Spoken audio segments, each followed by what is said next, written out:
morning, everyone, and welcome to Great Day Houston. If you watch the show regularly, then you know that oftentimes I say you might not choose a mission, but a mission will choose you. In 2007, shortly before NFL star Adrian Peterson was drafted by the Minnesota Vikings, his brother Chris Harris was shot and killed right here in Houston.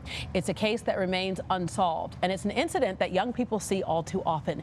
Here today to help bring peace to our neighborhoods and stop the bloodshed is NFL running back Adrian Peterson. Good morning. Good morning. Good morning. All right. You played college at Oklahoma University, 11 years in the NFL, Hall of Fame statistics, record-breaking running back. You're good. But you learn a lot of lessons when you play team sports, don't you? Yeah, you do. You do. Leadership, obviously, your work ethic, and it's a lot of different trials you go through when you're around 50-plus, young man in college, and then once you make that transition into the NFL. Yeah. All right. Well, because of your status, you have a voice, and you want to use that voice to talk about violence because it's hit home for you. Exactly. And like you mentioned, in 2007, I lost a brother in Sunnyside, Houston, to gun violence, and he was carjacked. And the sad thing about the situation is he actually got out the car to flee the scene, and they got out behind him and gunned him down. Wow. And so it's something that me and my family are still dealing with because that void is still unfilled and the case is still open. Yeah, you're still dealing with, but when you do something about it like you are, it's a good kind of therapy, isn't it? It is. Because anger sets in, all types of things can set in, but this is a way to deal with that. It is, and there's so many different ways you can go about handling situations. And for me, teaming up with the No More Bloodshed movement was ideal. And we just had that march this past Saturday. Stop the Violence Peace Walk, yeah. This past Saturday, and it was a great turnout. There were so many people there that are dealing with the same scenario. Yeah. There was mothers there. There was one mother, she had lost two children within 2 weeks. Oh my gosh. Back to back, so just to use my voice to help spread light and put light onto the situation.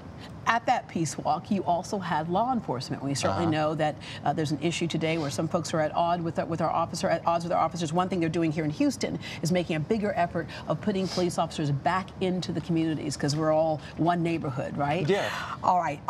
You have an all-day elite camp because part of making sure that kids go the right way is giving them something positive to take part in. We mentioned like team sports earlier, how you have a common goal. You can be winners. You can work together. So tell us about your all-day elite camp.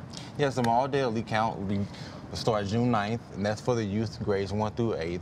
And then Sunday, we will follow up with the high school exposure camp.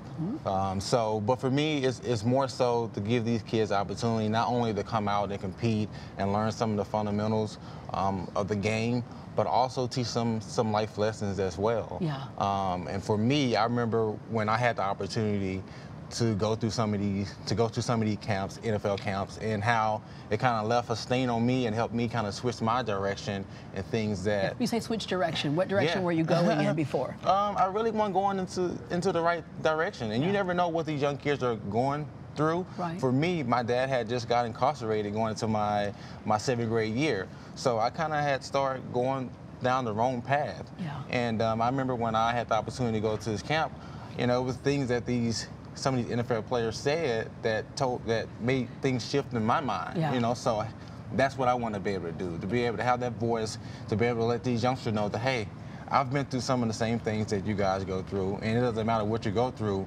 If you stay focused and lock in on your goals and write your goals down, you can accomplish anything you put your mind to. Yeah, because you have the power to do that. And so many times an environment or children's parents, kind of set the modeling for them, and they don't know that they can go a different way. And then how to deal with tragic situations, the death of your brother, but you had another brother who was killed by a drunk driver. My brother was killed by a drunk driver. And so for people out there who are suffering that kind of loss, how do you go through it? I know for me, it was getting involved with the cause, Mothers Against Drunk Driving. For you, how did you deal with that? That was tough. It was a tough time for me because it was just me and my brother at the time with my mom. And after he passed, it was really rough. I remember my mother crying for a year straight, and I was 7 at the time. My brother was a year older than me. So for me, it made me grow up fast. But the one thing that I look back on that I did, I used it as motivation. You know, because my brother, when I look back on it, he had way more talent than me. I was a little bigger, but I use it as motivation, knowing that the Lord wouldn't give me more that I can bear. And ultimately, in my mind, I was doing everything I did in life for not only me, but for him as well. Yeah, for me, I oftentimes think that my brother is my guardian angel, right? So going back to the camp, it's not that a child's going to be in the NFL and break records. They might, but the important thing is going through the motions of something. Yeah, definitely going through the motion. And the one thing we're definitely going to talk about is just the resolution of different ways to avoid, you know, different situations and altercations that could shift you into going down the wrong path. Yeah, be the peacemaker. Be the peacemaker. And so that's one of the most important things for me. And the people that I have there that's going to talk to the youth is to let them know that, hey, yeah, you know, there's different ways to avoid altercations. Not only that, teaching them education and the tools outside of sports that it'll take to really accomplish their goals. And I love the foundation you talked about earlier, because so oftentimes we look at where somebody is, we don't look at how they got there. Exactly. And so a child can look at you and go, yeah, but you're here. But you know what? You went through the stuff, right? The value of sharing that. We are in the building where we shoot Great Day Houston. This is the building where Big Brothers Big Sisters is. And they oftentimes say it only takes one adult, one positive adult in a child's life to completely change the direction of that child's life. So that's what you all are doing. But for you, who was that one adult, if not more? Well, it was multiple. Yeah. It was multiple. You gotta say mom. You gotta start with that one. You gotta start with mom. Mom is definitely the head of it. Yeah. You know, my dad too. You know, even though he was incarcerated when I was younger, you know, he's the first one to put the football into my hands. You know, and he taught me a lot of lessons as far as, you know, looking a man in the face and in his eyes and shaking his hand and things like that. But and the lesson of what you don't want to do. Exactly. So, exactly. But I remember a pivotal moment for me was going into my freshman year, my sophomore year, and I kind of had gave up on football. I was just going to focus on track because that was my second love. And you know, my dad is still incarcerated at this time. He was sentenced to 9 years. And I remember laying down on the couch. It was a Saturday, and they had started tour days. And I remember my stepdad coming in, and he was waking me up, and I'm just rubbing my eyes like, what's going on? He was like, here, your dad's on the phone. You need to talk to him. So I'm like, what's up, Dad? He said, what are you doing? I'm like, I'm asleep. Shouldn't you be at practice tour days right now? I said, you know, I don't think I'm going to go down that route. I'm going to go X, Y, and Z, just focus on track. He was like, the next time you come up here, when I talk to your coach, he tell me you haven't been there, I mean, you're going to have an issue.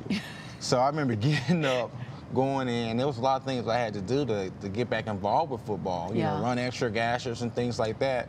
But that next year, man, I took off. The first game of the year, I ran for like 305 yards, 6 touchdowns, and like after 2 weeks, I was the #1 player in the country, and that just, you know, that started my path to be able to have the type and what's of so cool about that is, as you said, your father was incarcerated, and a lot of people would say, well, you know, that's not somebody you look up to, but he was still a parent to you. Exactly. He still, what he couldn't do for himself, he could do for you. Exactly. Thank you so much for coming in this morning. morning. Thanks for having me.